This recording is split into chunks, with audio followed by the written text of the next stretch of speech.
Welcome back sa ating FB page na Review with Leonalyn at sa ating YouTube channel na Solving Math with Leonalyn.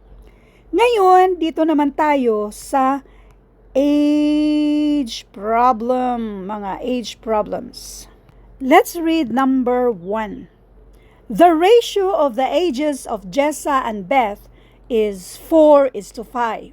The sum of their current ages is 36. How old is Beth?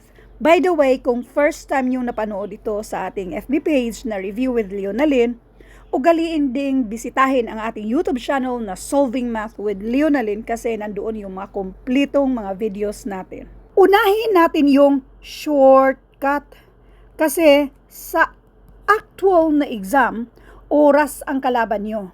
So dito muna tayo sa shortcut, huwag muna tayo doon sa mahabang solve. Remember na yung si Jessa at saka si Beth, yung ratio nila na 4:5, yung unang binanggit para kay Jessa, yung pangalawang binanggit para kay Beth. Yung total daw ng age nila ay 36. I-divide lang natin yan siya sa total na kanilang ratio na 4 plus 5 equals 9. 36 divided by 9 and this is 4. Ang tanong, how old is Beth? Ang ka-Beth ay yung pangalawa na 5. So, therefore, 4 times 5 equals 20. Ganun lang siya kadali. Ngayon, doon tayo sa detalye nito. Si Jessa at saka si Beth. Yung unang binanggit na ratio dyan sa kanya yan, kay Beth, ay kay Jessa yan siya. Now, yung pangalawa ay kay Beth.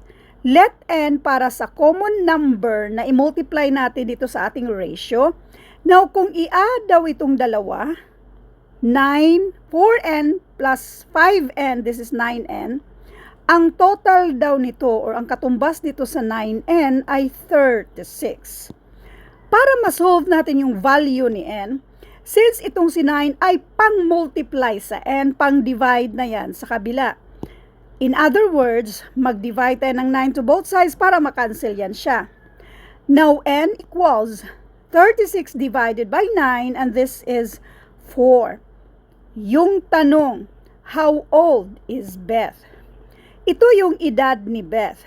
So, kapag magkatabi yung letra at saka yung numero or ito yung coefficient, i-multiply lang natin ito. So, 5, ang value ni n ay 4. 5 times 4 equals 20. So, ito na yung sagot.